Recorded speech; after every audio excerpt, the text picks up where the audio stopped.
प्रश्न नंबर 4 है, एक उपभोक्ता दो वस्तुओं का उपभोग करने के लिए इच्छुक है। दोनों वस्तुओं की कीमत क्रमशः 4 रुपये और 5 रुपये है। उपभोक्ता की आय 20 रुपये। बजट रेखा का समीकरण क्या होगा? बजट रेखा का समीकरण आपका P1x1 प्लस P2x2 बराबर m होता है। P1 P2 वस्तु वस्तु टू की वस्तु एक और वस्तु दो की कीमत है। x1 x2 वस्तु x y की क्रय की जाने वाली मात्राएं हैं और m क्या है? उपभोक्ता की आय है। सेकंड है आपका, उपभोक्ता यदि अपनी संपूर्ण आय वस्तु 1 पर व्यय कर देगा तो उसकी कितनी मात्रा का उपभोग कर पाएगा? तो उसके लिए आपको ये वाले फॉर्मूले में रख के निकाल लेना है बजट रेखा बजट समीकरण से। जो है ये हो गया आपका, ये तो पूरा 0 हो गया, बचा गया 2/4, 2 1 जा 2, 2 2 जा 4, 20 है, 4 5 जा 20, तो 5 इकाई हो गया। ये 5 दे दिया आपको। यदि उपभोक्ता अपनी संपूर्ण आय वस्तु 1 के उपभोग पर व्यय कर देता है तो वह उस वस्तु की 5 इकाई कर पाएगा। और नेक्स्ट क्वेश्चन है आपका, यदि उपभोक्ता अपनी सारी आय वस्तु 2 पर, अभी 1 पर था, अभी 2 पर व्यय कर दे तो वह उसी कितनी मात्रा का उपभोग कर पाएगा? वस्तु 2 के लिए ये वाला फॉर्मूला लगा देंगे तो अब ये पूरा 0 हो गया। 5 से 20 को डिवाइड करेंगे तो 4, इसमें आ जाएगा। उपभोक्ता अपनी संपूर्ण आय वस्तु 2 के उपभोग पर व्यय करता है तो वह वस्तु 2 की 4 इकाई क्रय करता है। नेक्स्ट है, बजट रेखा की प्रवणता क्या है? ये आपका क्वेश्चन है। इसका आंसर हो जाएगा, बजट रेखा की प्रवणता जो है P1/P2 आपको बताया था मैंने, वो भी माइनस का P1/P2, 4/5 हो गया। ये हो गया बजट रेखा की प्रवणता, माइनस का 0.8 आ गया। क्वेश्चन नंबर 5, ये जो आपको यहाँ पर दे रखा है 5 6 7 जो है 4 से ही परिभाषित है। मतलब इसमें आपको रुपये आय जो है BC लेनी है और रुपये 4 और 5 लेने हैं, x1 और x2 दोनों वस्तुओं की जो है। तो फॉर्मूला तो ये लग जाएगा। अभी प्रश्न तो पढ़ लेते हैं। यदि उपभोक्ता की आय बढ़कर 40 हो जाती है, मतलब पहले 20 थी अब 40 हो गई, तो उसकी कीमत अपरिवर्तित रहेगी, तो बजट रेखा पर क्या परिवर्तन होगा? यदि उपभोक्ता की आय 20 से बढ़कर 40 हो जाती है तो वो पूरी व्यय कर देगा। इधर 10 हो जाएगा, 40/4, और दूसरा जो है 40/5 दूसरी वाली के लिए, तो 8 और 10 बन गया आपका। इधर ही ग्राफ में दिखाना पड़ेगा, इधर आपका 8 हो गया और इधर 10। इस प्रकार आय बढ़ने पर एक उपभोक्ता पहले की तुलना में दोनों ही वस्तुओं का आर्थिक इकाई क्रय कर सकता है।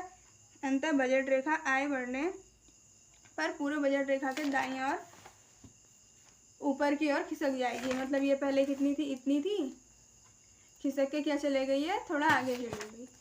और फिर क्वेश्चन नंबर 6 है, यदि वस्तु 2 की कीमत में 1 रुपये की गिरावट आ जाए परंतु वस्तु 2 की कीमत में तथा उपभोक्ता की आय में कोई परिवर्तन नहीं, तो बजट रेखा में क्या परिवर्तन हो? उपभोक्ता की आय 20 दे दी, वस्तु 1 की कीमत जो है 4 है, उपभोक्ता अपनी संपूर्ण आय को वस्तु 1 पर व्यय कर देता है तो उसकी इकाई बच गई 5 और वस्तु की कीमत क्या हो गई? 5, कीमत परिवर्तन हो गई। यदि उपभोक्ता अपनी संपूर्ण आय 2 पर व्यय कर देता है तो कितनी बचेंगी आपके पास? 5, क्योंकि वो जो वस्तु 2 की कीमत थी वो क्या कर देनी थी? हमने कम कर देनी थी ना। 2 की कीमत हमको कितनी दी थी? 5। यहाँ दिया ना 5 रुपये 2 की, 1 की 4 है, 2 की 5 है, तो हमने उसी वाले फॉर्मूले में रखा तो ये भी 4 बन गई, 1 की भी 4 बन गई और वस्तु 2 की भी 4 बन गई, जिसको हम सॉल्व करेंगे तो आंसर कितना आ जाएगा? दोनों क्या हो जाएंगे? बराबर। इस प्रकार उपभोक्ता पहली तुलना में वस्तु 2 की अधिक इकाइयाँ क्रय कर सकता है। अंततः बजट रेखा y अक्ष पर ऊपर की ओर खिसक जाएगी परंतु x अक्ष पर उसी बिंदु पर स्थित रहेगी। फिर आपका, अगर कीमत और उपभोक्ता की आय दोनों दूनी हो जाए तो बजट सेट कैसा होगा? यदि वस्तु 1 व वस्तु 2 की कीमतें तथा उपभोक्ता की आय दोगुनी हो जाए तो बजट सेट अपरिवर्तित रहेगा। क्वेश्चन नंबर 8 है, मान लीजिए कोई उपभोक्ता अपनी पूरी आय का व्यय करके वस्तु की 6 इकाइयाँ तथा वस्तु 2 की 8 इकाइयाँ खरीद सकता है। दोनों वस्तुओं की कीमत क्रमशः 6 रुपये तथा 8 रुपये। उपभोक्ता की आय कितनी होगी? तो अभी आपको फॉर्मूला पता था, आय बराबर P1x1 प्लस P2x2, ये 6 गुणा 6 कर दिया, 8 गुणा 8 कर दिया, इन दोनों को जोड़ दिया तो उपभोक्ता की आय कितनी हो गई? 100 रुपये हो गई। मान लीजिए क्वेश्चन नंबर 9 है, मान लीजिए उपभोक्ता 2 ऐसी वस्तुओं का उपभोग करना चाहता है जो केवल पूर्ण इकाइयों में उपलब्ध है। दोनों वस्तुओं की कीमत 10 रुपये के बराबर है तथा उपभोक्ता की आय 40 है। उन सभी बंडल लिखिए जो उपभोक्ता के लिए उपलब्ध है, मतलब उपभोक्ता किन किन को खरीद सकता है। देखो पहले तो बंडल उपलब्ध होंगे 0,0 और दूसरा है 0,1, 0,2, 0,3, 0,4, फिर है 1,0, 2,0, 3,0, 4,0, 1,1 और 2.2। वह बंडल जिनकी लागत उपभोक्ता की आय के समान होगी वो कितनी होगी? 40 होगी। निम्नलिखित होंगे 0, जब 40 होती है ना तब उसकी बतानी उपभोक्ता की आय समान रहने वाली, तो 0.4 में और 4.0 में और 2.2 में, मतलब ये आपको निकालना कैसे, ये आपको तो आता ही होगा। अगर नहीं आता है तो मैं आपको बता देती हूँ। कौन सा क्वेश्चन है, 9 क्वेश्चन। ये जो है आपका ये वाला जो भी आपको फॉर्मूला बता रही थी ना, M1 M2 वाले, इधर वाले इन में रख लेना। आपको जो जो दे रखा है तब आपको निकल जाएगी आए बराबर। फिर है आपका एक दृष्टि अधिमान। एक दृष्टि अधिमान से आप क्या समझते हैं? यदि bundle x1 x2 y1 y2 उपभोक्ता के लिए उपलब्ध है और यदि बंडल x1 x2 में बंडल y1 y2 की तुलना में कम से कम एक वस्तु की इकाई में कमी नहीं आती है तो उपभोक्ता बंडल y1 y2 की तुलना में बंडल x1 x2 की अधिक पसंद करेगा। उपभोक्ता की इसी प्राथमिकता को एक दृष्टि अधिमान कहते हैं। फिर है आपका क्वेश्चन नंबर 11। यदि एक उपभोक्ता के अधिमान एक दृष्टि है तो क्या वह बंडल 10-8 और बंडल 8-6 के नीचे तटस्थ होगा? एक उपभोक्ता कुछ ना कुछ इकाई क्रय करना चाहता है किंतु हमेशा कम वस्तु के स्थान में जो है अधिक वस्तुओं का अधिमान देगा। अंततः उपभोक्ता 10-8 व 8-6 के प्रति तटस्थ नहीं हो सकता। बंडल 8-6 की तुलना में बंडल 10-6 को अधिक मतलब प्राथमिकता देगा, ये हम कह सकते हैं। बंडल को मतलब किस तरीके से सेट किया जाएगा, पहले जो है ज़्यादा नंबर वाले को रखते हैं, उसके बाद कम और उसके बाद और कम। जैसे यहाँ दिया गया, मान लीजिए कि उपभोक्ता के अधिमान एक दृष्टि है, ये आपको 3 नंबर दे रखे हैं, इसके श्रेणी क्रम में आपको बताना है। तो श्रेणी क्रम में क्या होते हैं, सबसे पहले सबसे बड़ा बंडल रखेंगे, उसका क्या प्रथम हो जाएगा, फिर सेकंड बंडल में द्वितीय, थर्ड में तृतीय। क्वेश्चन नंबर 13 है। मान लीजिए कि आपका मित्र 5.6 तथा 6.6 के बीच तटस्थ है, पॉइंट नहीं सब जगह में कॉमा है, ठीक है, तटस्थ है। क्या आपके मित्र के अधिमान एक दृष्टि है?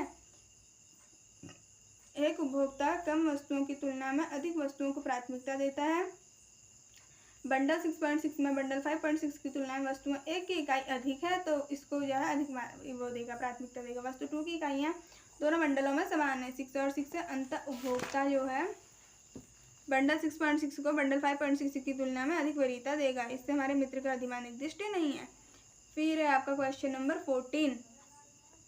14 है। मान लीजिए कि बाजार में एक ही वस्तु के लिए 2 उपभोक्ता तथा उनकी मांग फलन इस प्रकार है। इसमें दे दिया आपको D1P दे दिया 20P किसी भी ऐसी कीमत के लिए जो 15 से कम हो या 15 के बराबर हो। ये सब आपको दे रखा है।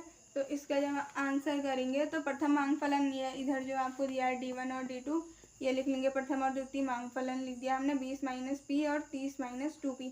तो बाजार मांग फलन जो फॉर्मूला है D1P + D2P हो जाता है। तो हमारा इसका फॉर्मूला बन गया 50 - 3P। 10 से अधिक एवं 15 बंडल के बराबर या कम कीमत पर। ये मैं आपको आगे जब बताया था मैंने,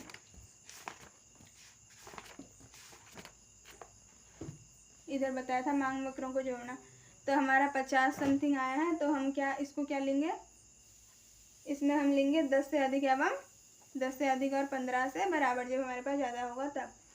तो फिर क्वेश्चन नंबर 15 है आपका। मान लीजिए वस्तु के लिए 20 उपभोक्ता हैं तथा उनकी मांग फलन एक जैसे हैं। ऐसी कीमत के लिए 10/3 से कम हो अथवा बराबर हो, DP 0 है। ऐसी कीमत पर 10/3 से अधिक है। बाजार मांग फलन क्या है? तो बाजार मांग में उपभोक्ताओं की संख्या 20 दे दी, समग्र मांग फलन निकल जाएगा DP बराबर 10 - 3P। मांग फलन 20 है, फिर इसमें क्या है व्यक्तिगत समान मांग फलन। तो 20 गुणा क्या कर दिया 10 और -3P कर दिया। इसको सॉल्व करेंगे तो आ जाएगा हमारा 200 - 60P। इसमें जो है हमारा हो जाएगा 10 से कम या समान कीमत पर।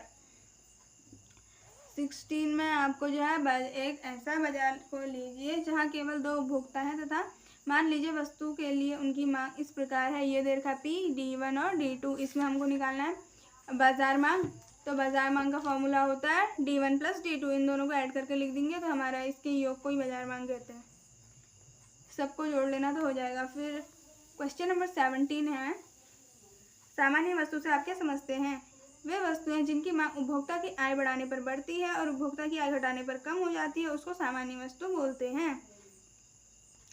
क्वेश्चन नंबर 18 है। निम्न स्तरीय वस्तु को परिभाषित कीजिए, कुछ उदाहरण भी दीजिए। निम्न स्तरीय वस्तुएं वे वस्तुएं होती हैं जिनकी मांग आय बढ़ने पर कम हो जाती है और आय कम होने पर बढ़ जाती है। उदाहरण के लिए मांस की तुलना में डबल रोटी, देसी घी की तुलना में वनस्पति घी, गेहूं की तुलना में बाजरा निम्न स्तरीय वस्तु है। फिर है आपका स्थानापन्न को परिभाषित कीजिए। ऐसी दो वस्तुओं के उदाहरण दीजिए दो एक दूसरे की संभावना है। स्थानापन्न वस्तुओं के दो उदाहरण दीजिए। ये दो तरीके से पूछा जा सकता है, तो हम क्या कहेंगे, ये स्थानापन्न वस्तुएं वे वस्तुएं हैं जिनकी किसी दूसरी वस्तु के स्थान पर प्रयोग किया जा सकता है। उदाहरण के लिए चाय व कॉफी, चाय का कॉफी के स्थान पर और कॉफी का चाय के स्थान पर प्रयोग किया जा सकता है। वनस्पति घी व मूंगफली का तेल, वनस्पति घी के स्थान पर मूंगफली का तेल और मूंगफली के तेल के स्थान पर वनस्पति घी का प्रयोग किया जा सकता है। इसी को हम स्थानापन्न वस्तुओं के उदाहरण में ले सकते हैं। क्वेश्चन नंबर 20 है आपका 20। पूरकों को परिभाषित कीजिए। ऐसी दो वस्तुओं के उदाहरण दीजिए जो एक दूसरे के पूरक हैं। वे वस्तुएं जिनका उपयोग एक साथ किया जाता है पूरक वस्तुओं कहलाती हैं, जैसे पेन तथा स्याही, कार तथा पेट्रोल। बिना स्याही के पेन नहीं चल सकती, बिना पेट्रोल के कार नहीं चल सकती। इस तरीके से जैसे कार में डीजल भी डलता है, डीजल ही डलता है, पेट्रोल बाइक में डलता है। नेक्स्ट है मान की कीमत लोच को परिभाषित कीजिए।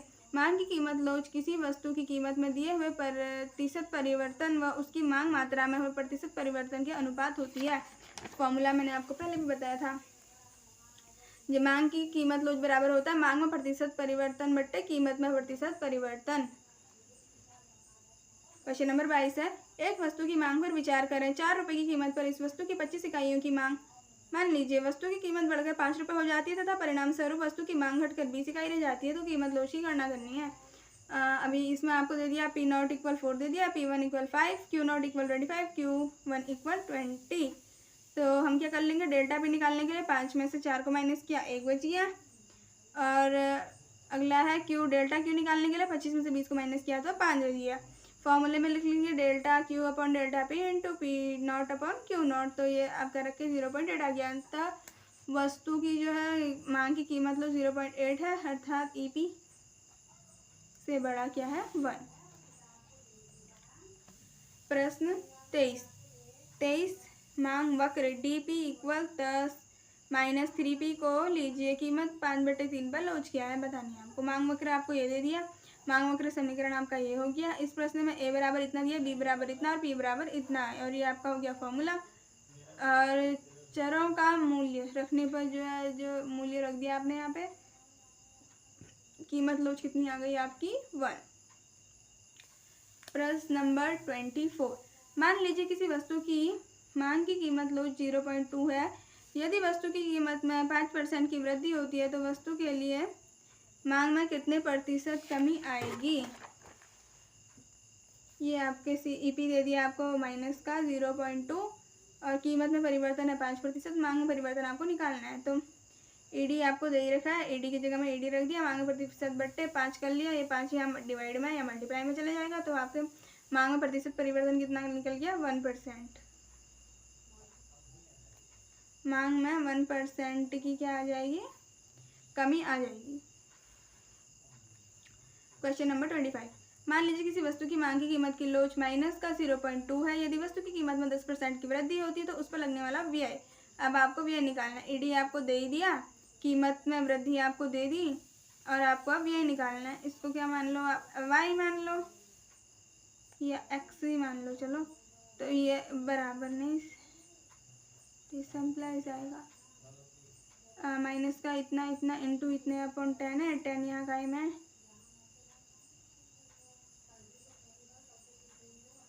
इस तरीके से आप सॉल्व कर लेना। वस्तु की मांग में प्रतिशत परिवर्तन, कीमत में प्रतिशत परिवर्तन की तुलना में कम है। वस्तु पर होने वाला व्यय 2% अधिक होगा। यहाँ आप अगर समझना चाहें तो इस तरीके से भी कर सकते हैं, दोनों में एक ही चीज़ दे रखी है। फिर है क्वेश्चन नंबर 26 मान लीजिए किसी वस्तु की कीमत में 4% की गिरावट होने के परिणाम स्वरूप उस पर होने वाला व्यय में 2% की वृद्धि हो गई। आप मांग की लोच के बारे में क्या कहेंगे। वस्तु की खरीद पर होने वाला व्यय कीमत में परिवर्तन की विपरीत दिशा में है, अंतः मांग की लोच इकाई से अधिक, मतलब ED बड़ा होगा किससे 1 से। यहाँ पे जो है आपका चैप्टर कंप्लीट होता है। आई होप आपको वीडियो पसंद आई होगी। मैंने आपको सारे क्वेश्चन के आंसर करा दिया। अगर कोई आपको नहीं आया होगा तो मेरे से पूछ लेना। अब हम पढ़ेंगे अध्याय 3।